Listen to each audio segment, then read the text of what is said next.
बिस्मिल्लाहिर्रहमानिर्रहीम। अस्सलाम वालेकुम व्यूअर्स। आज आपके सामने मैं एक अहम मौजू पे गुफ्तगू करना चाह रहा हूँ और वो है जो अभी रिसेंटली 2024 8 फरवरी को जो इलेक्शन हुए हैं उनके हवाले से पूरी पाकिस्तानी कौम जो है एक इब्तला में मुब्तला है। अगरचे मुनसिफाना इलेक्शन जब कभी भी हों तो उससे मुल्क में एक यकजहती और सालमियत और इत्तेहाद की फ़िज़ा कायम होती है। लेकिन बड़ी बदकिस्मती ये है कि ये जो 2024 फरवरी के इलेक्शन हैं, ये अगर हम पिछले तमाम इलेक्शंस को उनकी कोताहियों को देखें तो वो सारे के सारे इलेक्शंस की कोताहियाँ इस एक इलेक्शन में हमें बदरजा अतम नज़र आती हैं। इसका जो नुकसान है वो ये है कि इस वक्त पूरा मुल्क जो है एक अफरा तफरी में एक इंतशार का शिकार हो रहा है। तमाम जो सियासी कुव्वतें हैं वो इस वक्त बड़े अजीब से मामले में खसमसे में पड़ी हुई हैं। आपसे आज के इस वीलॉग में बात करेंगे कि इस इलेक्शन के अंदर जो है ख़ास तौर पर जो प्री पोल रिगिंग थी वो किस हद तक थी, अगरचे इलेक्शन जो है उसके बाद हुए तो उनके अंदर किस हद तक मुनसिफाना मामला था, और इलेक्शन के बाद का जो रिगिंग जो है पोस्ट पोल रिगिंग जो है उसके हवाले से आपसे बात होगी। तो दोस्तों, अगर हम इस इलेक्शन का अगर तहकीक से मुताला करें तो ऐसे मालूम होता है कि इस इलेक्शन में निज़ाम जो है अपनी तमाम तर रिगिंग के बावजूद वो फेल होता हुआ दिखाई देता है, और ख़ास तौर पर पीटीआई का रास्ता रोकने के लिए और कुछ मखसूस लोगों को इसमें से बाहर करने के लिए जो मुक़्तदरा ने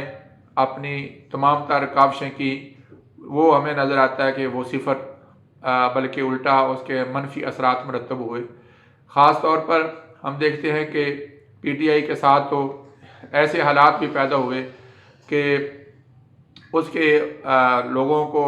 फर्स्ट ईयर और सेकंड ईयर जो उनकी टोटल की टोटल जो रहनुमा थे वो सारे के सारे या तो मफरूर थे या कैदोबंद में मुब्तला थे, और उसके बाद ये जो सी टीम थी पीटीआई की उसको भी इलेक्शन में शामिल होने के लिए बड़ी मुश्किलात का सामना करना पड़ा। उनके कागजात छीने गए और उनके लिए ऐसे ऐसे एतराज़ात जो है वो किए गए, और सबसे बड़ा प्री पोल रिगिंग में बड़ा मसला था कि जो मैनेजमेंट को इसमें आरओज़ और डी आरओज़ के जो है इख्तियार दे दिए गए जो कि हुकूमत के मुकम्मल तौर पर मातहत अफसरान होते हैं। उसके बाद जो दूसरा इसमें अहम पहलू हुआ कि पीटीआई के लिए उसका इंतखाबी निशान भी उससे वापस ले लिया गया ताकि लोग जो हैं पीटीआई के नुमाइंदों को जो है बआसानी वोट ना दे सकें, और इसके साथ उस पर जुल्म ये हुआ कि पीटीआई के लिए कॉर्नर मीटिंग्स और किसी तरह की कंपेन करने में हर तरह के मसाइल और मुश्किलात का जो कोशिश की जा सकती थी वो की जाती रही। लेकिन इसके बावजूद जब पोल का दिन आया तो उस दिन लोग निकले।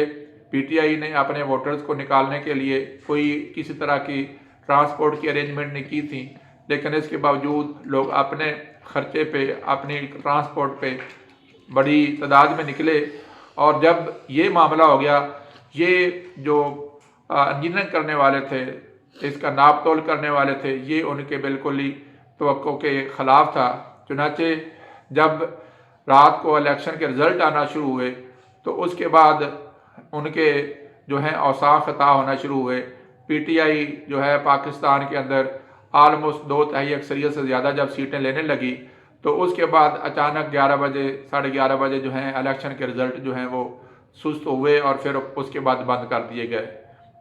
उसके बाद जो हुआ वो आप पूरी कौम जानती है, और इसके अंदर जो है वो लोग जो या तो इलेक्शन लड़ भी नहीं रहे थे वो भी जीत के, जैसे महमूद खान अचकज़ई के मुकाबले में जो आदमी दस्तबरदार हो चुका था उसको जिता दिएगा और महमूद खान अचकज़ई को हरा दिया गया। और ये जो सिलसिला है पूरे पाकिस्तान में हुआ। MQM को जो है जो बिल्कुल 2-2, 4-4 हज़ार 6-6 हज़ार वोट मिले थे उनको 17 सीटों पे जिता दिया गया, और इस तरह पंजाब में जो है नून लीग के लिए ये मामलात किए गए, और ये भी बड़े मैनेज्ड किस्म थे। اس میں ہر پارٹی اپنی اپنی جگہ پہ پریشانی کی جو ہے وہ اظہار کر رہی ہے۔ نون لیگ میں بھی جو پرو نواز شریف لوگ تھے ان کو تو ان کے رزلٹ صحیح بتا دیے گئے، اور جو شہباز شریف گروپ کے لوگ تھے ان کے لیے ریگنگ جو ہے وہ ایسے کی گئی کہ فارم 45 سے ہٹ کے جو ہے جو آر اوز تھے انہوں نے فارم 47 میں اپنے مرضی کے جو ہے وہ رزلٹ دیے گئے، اور جس سے بدقسمتی سے ایک ایسا تو اثر ابھر کر سامنے آیا کہ اس کے الیکشن کی ساری حیثیت خراب ہو گئی۔ اب دوستو اس میں ایک بڑی اہم سی بات ہے، اگر حکومت سمجھتی ہے کہ انہوں نے کسی طرح کی اس میں خیانت یا بددیانتی نہیں کی اور الیکشن کمیشن نے تمام معاملات ٹھیک کیے ہیں، تو بھئی جب فارم 45 لوگ دے رہے ہیں اور فارم 45 ہر پولنگ اسٹیشن کا جو ہے پریزائڈنگ آفیسر جاری کرتا ہے، اس کے اوپر انگوٹھا لگا ہوتا ہے، اور پھر اس کے بعد یہ فارم 45 حلقے کے تمام جو ممبر جو انتخاب لڑنے والے ہوتے ہیں ان کو بھی ملتا ہے، تو بھئی آپ ان سے وہ فارم 45 ایشو جو ہوئے ہیں ان کا جو ہے تحقیق کر کے جو رزلٹ اس کے مطابق بنتا ہے وہ کر دیں۔ اس کے لیے کمیشن بنایا جا سکتا ہے، اور اس میں ہر جو امیدوار ہے اس سے کہا جائے کہ بھئی اپنے فارم 45 جو ہے وہاں پہ ان کے سامنے پیش کرے، اور یہ 1 یا 2 دن کا یا 1 ہفتے کا ایک ایکسرسائز ہوگی، اور اس کے بعد جو ہے وہ مکمل طور پر دودھ کا دودھ اور پانی کا پانی واپس باہر آ جائے گا، اور اس طرح سے ملک میں جو اس وقت افراتفری پھیلی ہوئی ہے وہ اس سے قوم جو ہے مسخ سے باہر نکل آئے گی، اور پاکستان میں ایک سٹیبل اور پائیدار گورنمنٹ جو ہے اس کے قیام کا جو راستہ ہے وہ بحال ہو جائے گا۔ تو دوستو یہ جو ہے میں سمجھتا ہوں کہ ایسے لگ رہا ہے کہ ریاست کے جو مقتدرہ کے لوگ تھے ان کی جہاں جنگ فیل ہوئی، تو وہ اتنا برہنہ فراڈ جو ہے اس کی توقع نہیں کی جا سکتی، اور اگر یہ فراڈ نہیں ہے تو یہ مقتدرہ کو اور حکومت پاکستان کو جو اس وقت نگران حکومتیں ہیں ان کو اس کے لیے فوری طور پر جوڈیشل جو ہے انکوائری جو ہے وہ کروا دینی چاہیے، اور جوڈیشل انکوائری کیا کہ اپنا ایک بہت بڑا ایک بینچ جو ہے تشکیل دے دیا جائے، اور اس کے سامنے جو 100-150 حلقوں کا اوپر اعتراضات ہیں